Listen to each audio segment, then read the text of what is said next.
Well, it's good to meet you. General Manager Chris Ballard with us here as we're hanging out live at the Combine. I feel like I'm contractually obligated because I'm a media member to ask you about Michael Pittman Jr. and those conversations, what he means to the organization. I'll ask you this. Is there more pressure because you know everyone's watching this one because of what he means on the field, off the field? He's obviously a great player for you guys. How are those conversations going, and maybe a little bit more pressure what Michael Pittman means to the Indianapolis Colts? No, I mean, look, I think we all know Pitt's a really good football player, and he fits us. He fits what we do, fits our culture of what we're doing internally. His agent he's got a really good agent. He's been great through this entire process. And it's just one we'll just continue to work. We'll work especially through this next few days and into next week to see if we can get something done. I'm encouraged about where we're at, but we still got a little work to do on it. You feel like you're close on a long-term deal? I don't know if you ever feel like you're close until the actual contract's signed. I learned that a long time ago. But you think you are, and then they're always delicate with negotiations. And you just diligently work through. Mike Bloom does an incredible job for us, and he kind of knows where, what we have available from a financial standpoint, and then plus the other things we want to do and trying to fit it all in. He does a tremendous job, and that's always part of the equation. So, but we're optimistic about where we're at. And I assume if you don't get that long-term deal done by Tuesday, you would tag him? It's a tool we have. Hopefully we get something done. Never had to use it before, and hopefully we get something done before that moment. So if you don't get something done Tuesday, you would let it play out? Didn't I answer this question yesterday? That's just loaded. It's like I can't give The tag deadline is Tuesday. Yeah. Is it long-term deal or hopefully bust? we get something done. Chris Ballard with us here on the wake-up call. A showdown here. I'm in the middle between you and Bowen. By the way, we do have a clip of you saying freaking Bowen several years ago. So you probably have no idea. I say that all the time. Well, see, at some point, we may need you. And it usually doesn't start. The second letter's not usually an R. We have a dumb button. It's been used. Rick Carlisle has put our dumb button to use in the last several weeks. I was going to say my last name's Sweeney. We may need a freaking Sweeney that we can kind of mash them together. Just ask questions about Whitehouse and you'll get it. Yeah. Well, there you go. That'll be that. We'll keep that to the end of the interview. Obviously, talking about Anthony Richardson, you were asked about him yesterday. Not pushing that. It's good that his rehab is going well. How does he look, and how have the conversations been where you make sure that he's not doing too much too early? No, that's a good question. His doctor's been heavily involved. Dr. Elatrosh did it out in California, and he's been a great resource just from a checking standpoint. All right, are we making sure we're hitting the benchmarks that we need to hit? We're not moving, too slow, but also moving at the right pace. And then between him and our rehab team, and then a couple other people that he's been working with for a few years, there's been really good communication and dialogue to what, where we want Anthony to be at this point, then plus when we get to April, May, June, and we're in a good place right now. Will there be anything different, like mechanically, with him? No. It'll be all... No. There won't be any changes. The good thing is there wasn't structurally anything wrong with the shoulder, much different than Andrew's case, where Andrew, had a torn labrum, so a much different rehab than Andrew's was. And it's not as quite it's a serious surgery, but it's not near as labor intensive in terms of the surgery when it's not a labrum, not a torn ligament. He is Chris Ballard. He's here with us live at the Convention Center, year 8 for the Colts GM. You seemed to express a good amount of regret yesterday about the wideout position. And I'm paraphrasing here, but maybe the lack of whatever support you gave Reggie Wayne and that staff last year, coupled with you're really bullish on this year's draft depth at wideout. Could you expand a little bit on the regret from last year and not giving that group enough? It wasn't as the regret came like when Dooling came. When you lose a good player, it's hard to replace that guy. And so and look, some of those guys, they gave us some good snaps and did some good things, but finding consistency out of number 4 and number 5 is something we're looking to make sure we shore up. Getting Doolin back will help. His rehab's gone really well. It was a freak accident, with the ACL. I mean, I remember watching the tape over and over again going, how did this happen? I mean, he's on grass and he just makes a post cut and, the knee gives out on him. So, just a little bit of bad luck in that circumstance. And then, the depth part of it, finding a guy that, like Doolin's value is that, one, he's a core special teamer. He does a lot of the dirty work, at wideout, and he can do it from 3 different spots. And I always felt that he was one of the most undervalued players we kind of had just because of that role. Zach Pascal filled it, for a few years, and then Doolin kind of stepped into that role. So having your number 4s really has to be able to play multiple spots and give you snaps on teams. And I'm telling you, that's a unique thing when you got a guy like Doolin that can do all of them. That's got all Pro Bowl talent as a teamer, then also fill in if he's got to play wide out and actually start a game or two. You're still in good shape with him. And you feel this crop in this draft is, might compare to that 2020 group that you might have, 4 or 5 Hall of Famers in that crop? Well, I don't want to stamp them as Hall of Famers yet, but they're it's a very talented, deep group, which is good. I look at wideout. Again, Chris Ballard with us here at the Combine. Josh Downs seems to be the ideal complement to what you have in that room. How much is getting a little bit more yard after catch? I think as he gets – he's still a young player, and even from a physical development standpoint, he's still young. His body's still maturing.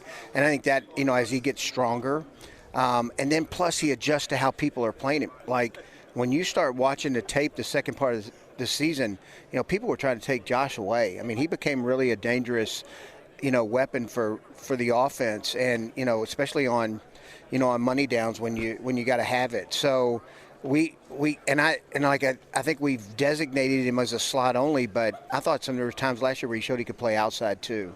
So we think he's got great versatility. He's got really good upside. Josh, and he's everything you want. Like, he works, he cares, he's tough, he fights through things. Like, all the stuff you like about him is why he's going to be a good player. You expect Grover and Julian Blackman to be back? Well, I think with all our free agents, we've had good discussions with all their agents. You'd like to say absolutely, like to have everybody back, but that's not always realistic. At the end of the day, whoever we do end up getting back are the ones that we were able to kind of fit in the plan of what we have to try to, shape this team for next year. And, even the guys we don't, sometimes it just doesn't work out, and sometimes they get more money at another place that we just weren't able to do. So we'll see how that works out. Would you say the realistic nature to it is you want to do something else, and if you bring those top 4 back, if you will, that can kind of hamstring you a bit? I think you always try to get your own guys back first. That's always the priority. One, because you know them and they know you. All right, so it's one of the funny things with and especially, and I think the fan base, I think the media, I think even internally, like, you always see your own players and you see kind of the warts on them, but then you see the shiny object in free agency that you've never lived with, and you don't know the warts. And I think that's always a kind of a balance that, and it doesn't mean you dislike the player, but maybe if we go get this other guy that's a free agent, maybe he'll fill the role better and he's a shinier new object. But that's not always the case. And we're always going to lean towards trying to do whatever we can to bring our own guys back. Sometimes it works, sometimes it doesn't. He's the general manager of your Indianapolis Colts, Chris Ballard, here with us on the wake-up call on the Fan. Your tight end room, the last few years you put a lot of draft picks into that tight end room. Jelani Woods, it's terrible the setback he had this year, not being able to play. Maybe not a deep draft class this year at tight end. You could talk to that, but what do you make of your tight end room? How much work do you think needs to be done there? Yeah, look, I think in totality, it ended up being a productive room for us. I think when you add up kind of what everybody did together, it ended up being a productive room. Do we necessarily have, I said this yesterday, we don't necessarily have a Kittle or a Kelsey, but we have really good players in that they all have a little bit different skill set in what they can do. And I get points in the season, they all made a play that helped us. From Granson, who is sometimes he even for being an undersized guy really battles as a blocker. Mallory, who we got to stay healthy and get him a little stronger, but he did some really unique things in the passing game that we liked and created some mismatches that were really good. And then you talk about Mo, who all Mo does is show up and do whatever he's asked to do and do it at a good level. So in terms of the room, and then when you talk about Jelani, who's really got is really got a unique skill set because of his length and his ability to run and stretch the field. He's really good when you're talking about the shallows, the seam routes, the dovers, the long crossers that you can run with him, and he's a big target for the quarterback. So getting him back will be a big add. Chris Ballard is with us here live at the Combine, again, inside of the Convention Center. Chris, year 3 it will be for Gus Bradley in this defensive scheme. What is it about Gus's scheme that you like and you and Shane wanted to retain?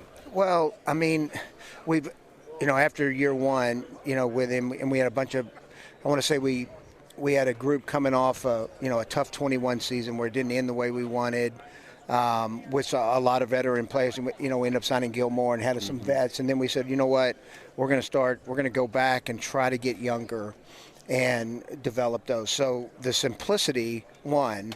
And that's where I would think that it's been fun to watch. Gus is smart now. He is a smart man. He's a smart coach. I thought he did a really good job adjusting some things last year to what we had, and then we'll continue to build on it. We've done some good things. We've got to eliminate the explosives. I think we all know that.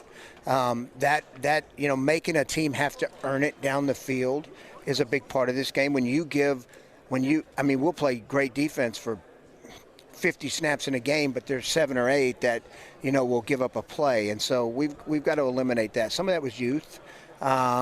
And, some of it was, these guys just hasn't been in these situations. So I think they'll get better.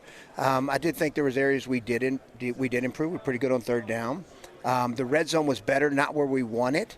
And that's an area we got to take even a bigger step for. We'll always be front driven. You've got to keep 9-10 guys in the stable that can rotate in and take snaps where those other guys can really give the max effort when they're in the game.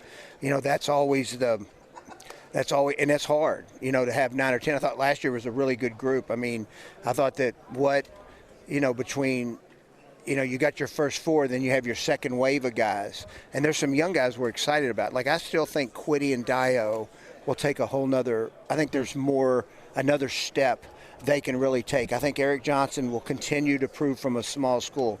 We picked up a kid from Dallas last year that kind of got glossed over, was Isaiah Lamb, that we think has real upside as a rusher. And I think you saw he was only active for 5 or 6 games last year, but when he was active, we saw some really good things out of him. He just, small school, young, really needed a year of work, and it'd be fun to watch his development this offseason.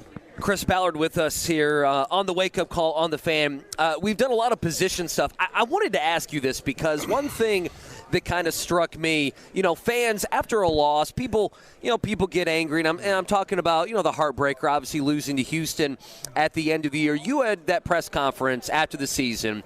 You talked for like 45 minutes, an hour or so, and I thought at the end you kind of bared your heart out, your soul almost, where you're like, hey, that game was on Saturday. I came in here on Sunday, and I was alone in the facility.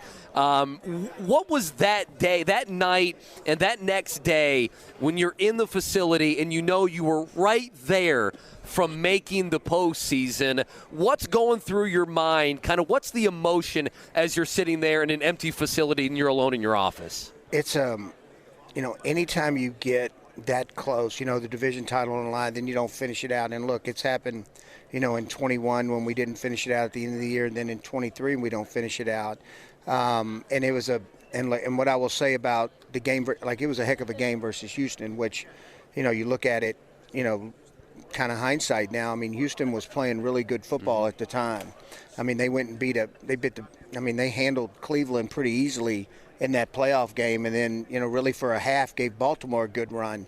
And it was a heck of a football game. And at the end of the day, they made, one or two more plays than we made. And that can be a tough pill to swallow, but one you have to swallow. Mm-hmm. You can't just ignore, that you didn't get it done. And that's it's frustrating, but the things I was encouraged about was to watch our team compete, the intensity, watching a lot of these young players compete. That was encouraging for the future. I suck handling loss. Like, it's like game day, I'm the worst. There's nobody. I mean, I turn into, like, the fans have no idea. Like, I turn into them. And if they saw it, they would go, oh, okay, that's how I act too. Except they're probably not punching walls and throwing chairs against the Sitting in front of you in the Cincinnati press box, I was reminded about that. Was there a chair thrown in that Texans game? No, that was pretty good. Okay. That was pretty good. Okay. That one was pretty good. But fans don't see that. They see the result. But I mean, you're in there the next day. This is your livelihood, and it's like you were that close, and you were that close. Yeah, and look, I mean, that's the great thing about our league. It is so like the difference between 6 wins and 11 wins. It's unbelievable. It could be 6 or 7 plays in a season. Well, think of your game with Cleveland earlier in the season. Yeah. I mean, literally, you may not want to. Yeah, I mean, a call here or there, a play here or there. Try not to get fined here on this Thursday morning at the Combine. We are live. I don't quite have Mr. Irsay's stroke. We are live here at the Combine. Chris Ballard is with us. Chris, year 8 for you. I don't need to remind you of these numbers, but it's 1 playoff win. It's 0 division titles in your era. Why don't you feel like you've had more success? I think Kevin, I think you know me well enough to know like either you get it done or you don't. I'm not going to sit here and the easy thing would be to make an excuse. And look, at the end of the day, not getting the quarterback position right has hampered it. And that falls on me. I don't fall on anybody else but me. And it's something that, you learn and you grow from. I think we've done good with Anthony. Now, I think time will play out. But my failures in that space and with a position that's so important, you have to get that right. You have to have a guy that can actually lead you and make plays in critical moments. That's the great separator in our league. I think you see it every year in the playoffs. I think you see it with teams that really excel and go forward. They have a guy at that position that, when the game's on the line or when there's real leverage points in the game where you need to make a play, he makes a play. Do you view roster building as there are positions that are more premium than others? That's a good question. I mean, look, I think you know me by now. I think the front, both O-line and D-line, are critical to win in this league. I do. And I'm not taking anything away from the other positions, but I think as the season goes on, it shows up more and more. Teams that are good up front, usually, at least it gives you a chance each and every Sunday. I think we've all seen when you're not good up front, the result of that.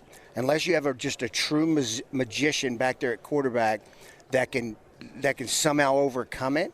But my mindset has always been that way. And look, I learned that from a long time back in Chicago, and then looking at what Coach Reed. I mean, Andy, that was one of the things Andy always. I mean, you never go short up front. Now you look at how their team's built. I mean, it is, it's quarterback and then it's up front. I mean, and I just think in the long run, that still wins in our league. Last one from me. You mentioned explosive back about a month and a half ago. You want to get more explosive. How much of that is simply you just think the presence of number 5 under center gives you that, and how much of that is no, we need to go outside the building and make sure we do a little bit more there too? Well, unequivocally, I think the quarterback's going to help. I think it showed when he was in the game. I